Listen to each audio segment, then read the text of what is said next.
Oh, wait, I wasn't ready. Just restart. All right, here we go. Now I know we're ready. We'll be right back. All right, here we go. Fade to black.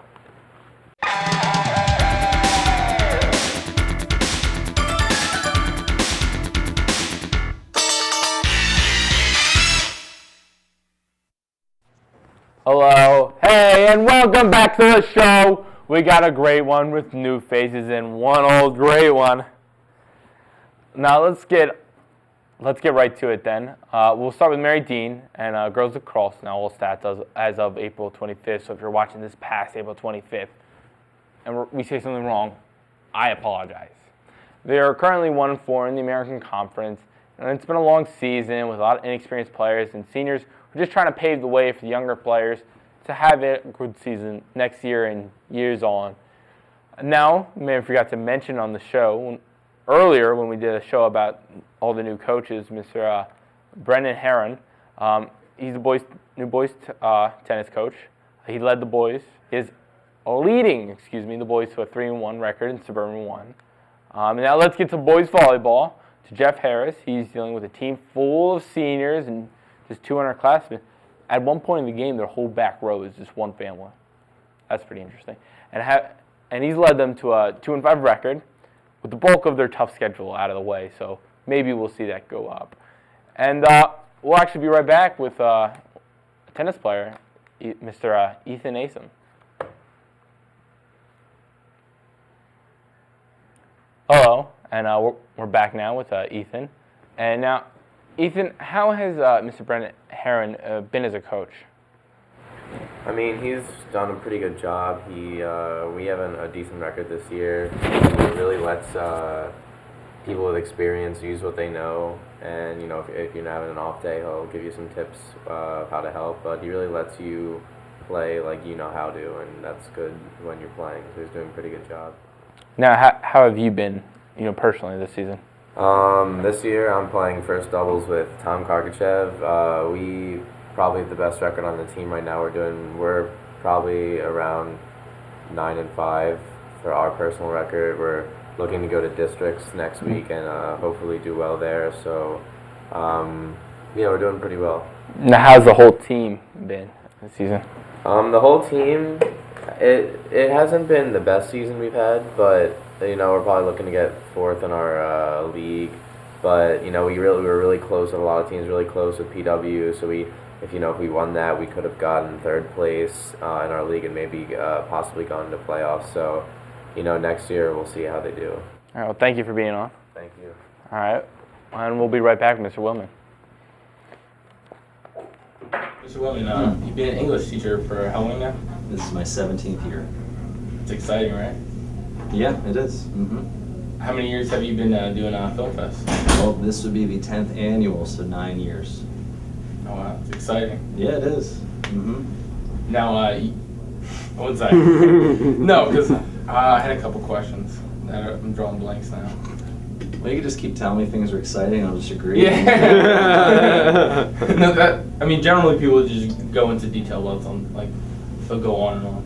When you just say it's exciting? No, I'll say I don't know, I usually have some more direct questions. Some more. So in other words, you're not prepared? I was prepared. I gotta go eat, dude. Come on, give me some questions. All right, tell me when, Mom. It's already recording. Oh, it's just recording the whole time? Yeah. So this is your footage right here. Right. That's what you wanted. This is, to be perfectly honest, right. This is what we'll probably use. Good. All right, cool. All right, so Friday night. Hey, Bluff. I had a good question, but I can't remember it. What makes me so brilliant? Yeah, what makes you so brilliant? I don't know. Just natural. It's exciting, isn't it? It's very exciting. All right, thank you. Wait, you have to look to the camera and confess the one thing. I have to confess to one thing? It can be anything. This is my confession.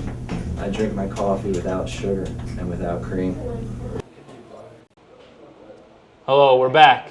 And as you can notice, change in wardrobe. We shoot on different days, so I happened to forget my shirt.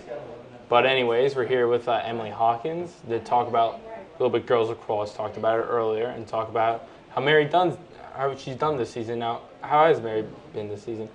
So far, she's been really good. She understands the game well, so it kind of makes the players feel more comfortable because you know that someone's like gone through high school playing the same sport as you, and like she knows how it feels to win and she knows how it feels to lose, and just like it's been a good experience so far. Now, what about your season? How's your season going personally? Personally, it's been good so far. My goal was to reach 100 goals, and I'm 18 away from that, and we still have like 6 games left, so I can still have time to accomplish that. And then 3 per game. Yeah, exactly. And then I also was one of them. Was going to strive for first team, but we had some changes in our league, and so I don't know how that's going to work out. We have a few teams that were added in our league, and they were pretty good. So, I mean, I'll just find out at the end of the season. And now let's jump a little bit more broadband. How's the team done? It's been a rebuilding year, and with a new coach and practically a brand new team, it's been like pretty difficult. We're not used to losing this many games, but at the same time, in the end, we're gonna work together and just finish the season out and be positive about everything. All right, well, thank you for being on. Thanks. All right. Hey, we'll be right back with Let's Get Major. Now, let's get major for a second and talk NFL draft. And let me just run down my top 5 picks. Texans, number 1, we're going to draft Javanian Clowney. That's kind of official. The Rams are going to draft Greg Robinson, an offensive tackle. The Jaguars, not a lot of people agree with me with this, but I think they're going to go Khalil Mack. I think Gus Bradley is a really focused defensive guy, and I think he'll go with a guy who's going to be a great player for 10 years. The Browns, they're going to go Johnny Manziel. A lot of people have been speculating. I think they need a quarterback, and he'll bring it. And the Raiders are going to go Sammy Watkins. He's going to be a stud. Sammy Watkins, wide receiver out of Clemson, is going to be a stud. He's a fast guy, very aggressive, going to be a good player. But let's look at some other quarterbacks. I really like to talk about quarterbacks.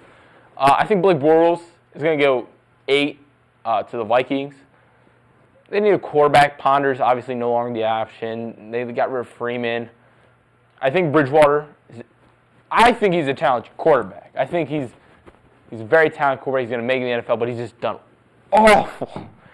awful in the interview sections. So he's going to go 33 to Houston. Maybe Earl. He might sit for a veteran quarterback. I think Patriots pick late there. A couple of good teams pick there late. Now, the NFL draft usually ignites this conversation, especially this year. Should players be paid?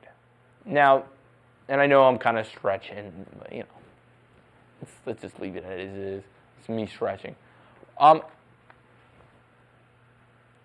really like what Northwestern's doing. I like that they established a union. I think that's appropriate now. But let's be clear. These kids don't deserve cash money, homie.